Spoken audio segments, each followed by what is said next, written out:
I thank the representative of the Russian Federation for her statement. I now give the floor to the representative of Ethiopia.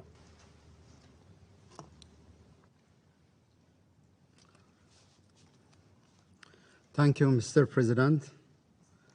Congratulations on assuming your presidency for the month of October. I would like to convey Ethiopia's best wishes in the discharge of your responsibilities. I also thank our Secretary General. Mr. President, I don't want to hide my surprise in the convening of this meeting of the Security Council.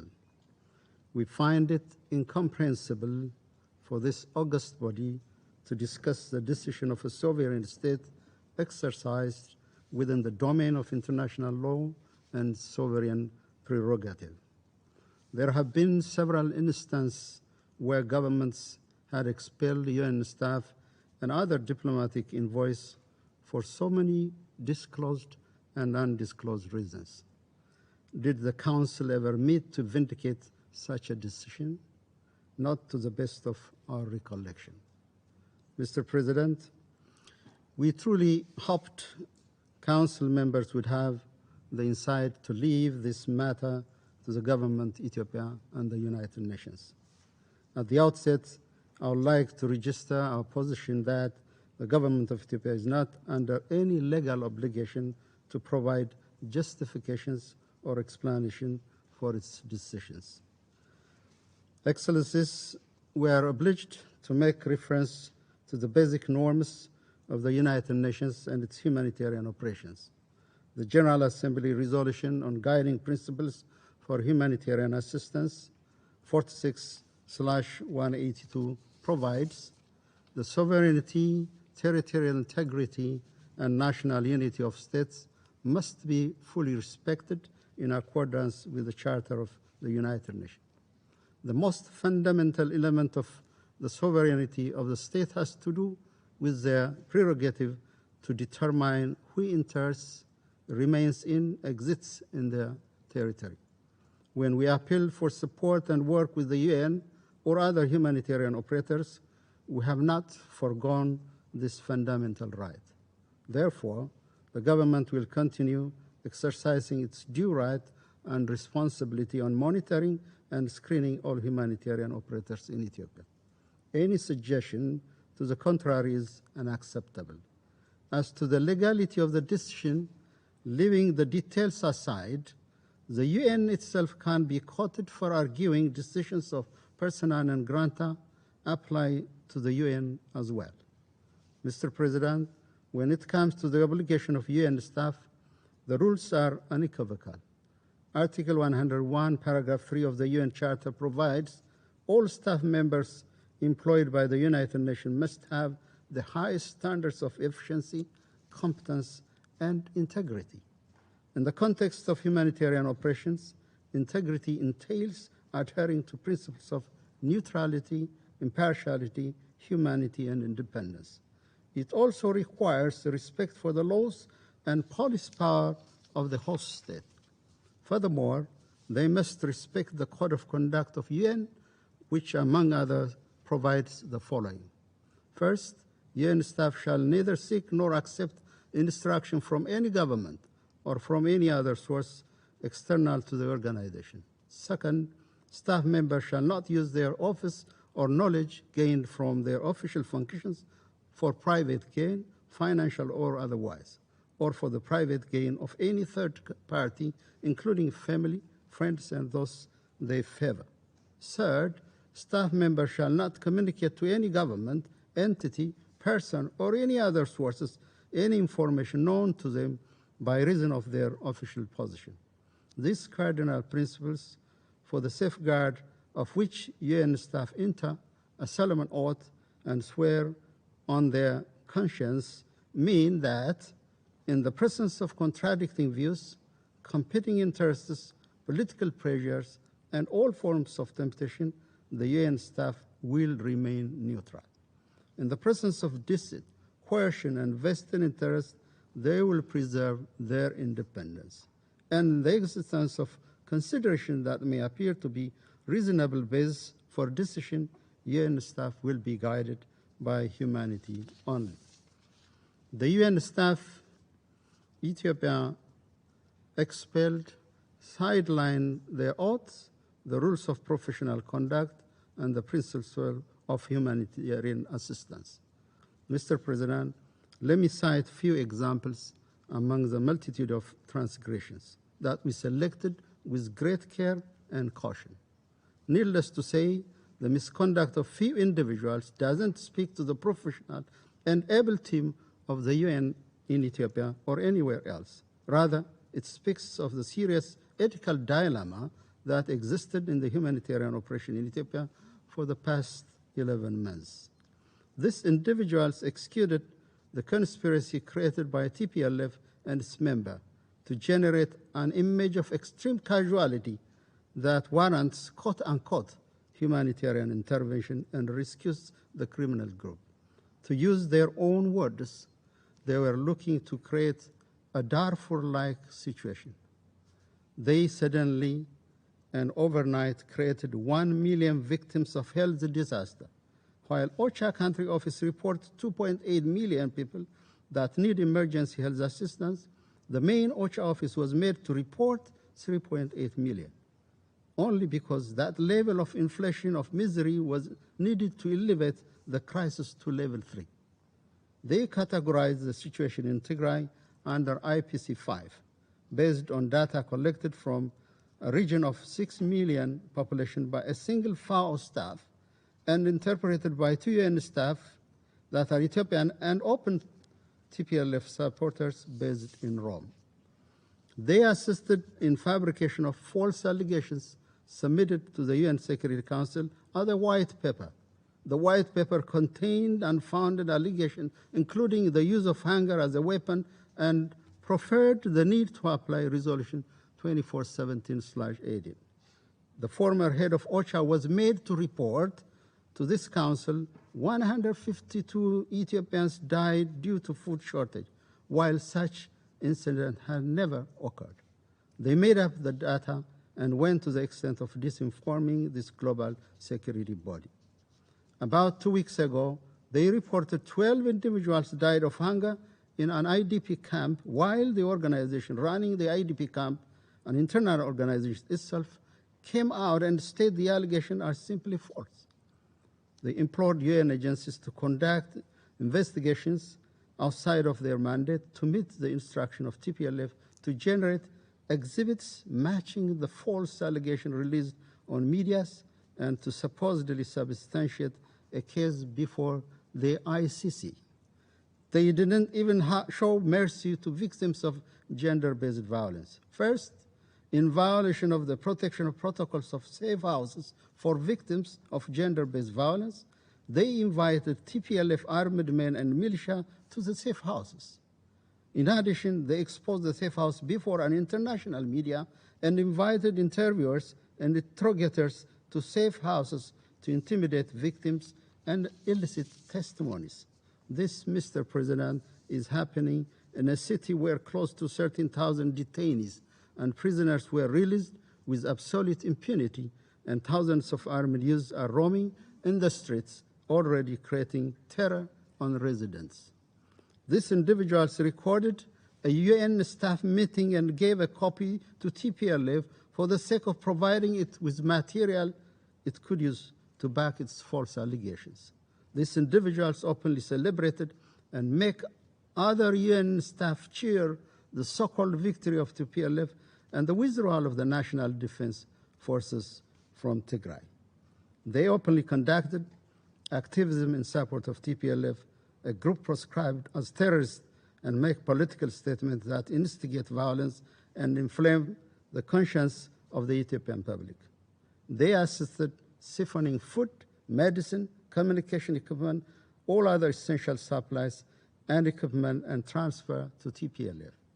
Right before their expulsion, they were facilitating the deportation of ethnically segregated group of Ethiopian migrants from Saudi Arabia and their resettlement in third country in Africa for training and preparation before they join combat with TPLF. In effect, a parallel UN operation that completely sidelined the UN country office was created. Apart from the selfish interest of individuals, we have evidences that the entire endeavor is created by a higher and more sophisticated motivation that seeks to undermine the Ethiopian state and rescue the TPLF. Ethiopia deeply resents this experience. Mr. President, expulsion was not our primary course of action. In multiple occasions, we explained our concern to UN officials. On July 8, 2021, the Deputy Prime Minister and Foreign Minister of Ethiopia wrote a letter to the UN Secretariat explaining in great details the misconducts of the UN staff that require corrective measures. We also summoned some individuals and warned them to halt their misconduct. Nevertheless, the transgression continued unabated. Mr. President, we believe the UN agencies and their honorable role are undermined by these few individuals. Our request from the United Nations is, first, to deploy new staff that are aware of and will adhere to their professional code of conduct. Overwhelming majority of UN staff fulfill this requirement and would distance themselves from political mercenarism. The government of Ethiopia stands ready to assist expeditious deployment of the replacement. More importantly, we request the UN to review all the reports, statements, and assessments that were produced on the situation in Ethiopia in the past year. These reports and data and information they contain must be verified. This audit is necessary for us to build and sustain trust and advance the exemplary cooperation between the Ethiopian government and the United Nations. Mr. President, the United Nations is an invaluable development and humanitarian partner for Ethiopia for many years. I want to underscore the great values we attach to the support of our organization during this difficult time. We also believe majority of the UN staff we have the privilege of working with have the requisite integrity and decency. Mr. President, I would like to reassure this Council the new Ethiopian government established with the popular will and mandate of the Ethiopian people to herald peace and prosperity stands ready to work with the international community to address long-standing and current challenges. We welcome and value initiative by leaders of our region, the African Union, and the support of the Secretary General Antonio Guterres toward sustaining peace and stability in Ethiopia. We assure you that we will facilitate the visa requests. No one should doubt the Ethiopian tradition of hospitality. What we ask is respect, dignity, and honesty, open and candid discussion. We will, as we did in the past, we will always stretch our hands to all those who treat us with dignity and equality. That is indeed the story of an Ethiopian life since the time of the League of Nations. I thank you.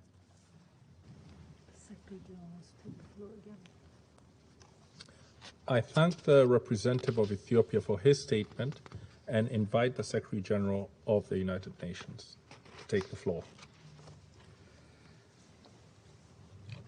Thank you very much, Mr. President. If there is anything I have cherished during all this period, is to maintain a very effective and operational relationship with the government of Ethiopia and with its Prime Minister, to the effect that I had many criticisms in the global media about that, accusing me of being biased in favor of the Ethiopian government. So it is with total, I would say, in a spirit of complete easiness, that I would like to ask you one thing, Mr. Ambassador. If there is any written document provided by the Ethiopian government to any UN institution about any of the 8 members of the UN that were expelled, I would like to receive a copy of that document because I have not had any knowledge of any of them. And it would be very useful for me to detect if documents are given to the UN and not given to my knowledge, then I have to investigate what has happened in my organization. So I ask you, please, Mr. Ambassador, to provide me as a copy of any of the written documents written by the government of Ethiopia about any of the 8 that were expelled by Ethiopia in this regard.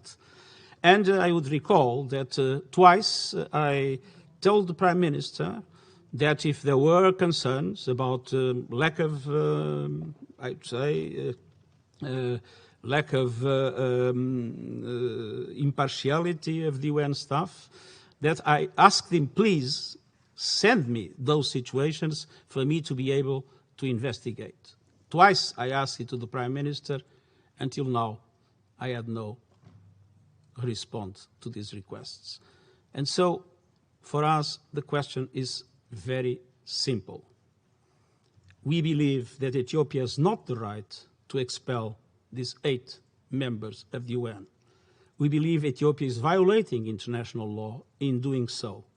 And we are ready to cooperate with the government of Ethiopia in relation to any situation in which the government of Ethiopia feels that any member of the UN is not behaving in total impartiality, in total independence, as humanitarian law prescribes and humanitarian principles establish. I want to tell you, Mr. Ambassador, we want to cooperate with the government of Ethiopia because we have only one agenda in Ethiopia, and that agenda is the people of Ethiopia. Tigrayans, Amarans, Afaris, Somalis, the people of Ethiopia. The people of Ethiopia is suffering. We have no other interest but to help stop that suffering. Thank you very much.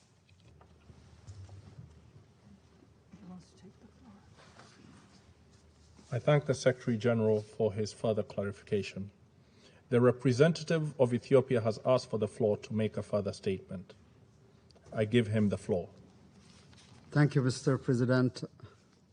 Mr. Secretary General, I hear you loud and clear. I fully understand and realize the support you have given to our people and my government as well. We know where your heart is. You have approached our issue with candidness, with candor, and we highly respect that. As to the asks, I will definitely communicate to the appropriate authorities, and we will, of course, expeditiously, and as I have made it clear in my statement, this is an issue that has to be dealt between the Ethiopia and the United Nations. Whatever document that will be available will be submitted to your office, Your Excellency. I thank you. I thank the representative of Ethiopia for his statement. There are no more names inscribed on the list of speakers. The meeting is adjourned.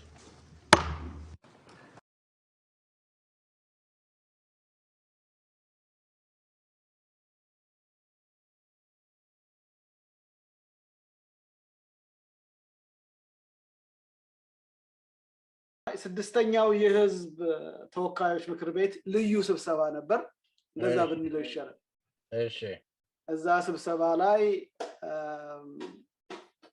የተከበሩ ጠቅላይ ሚኒስትር ወደ 20 ሰዎች ሾመዋል 20 ነው 22 22 ናቸው 22 ናቸው እርግጠኛ ነህ 22 ናቸው አዎ እኔን ወዴት ረስተህ ነው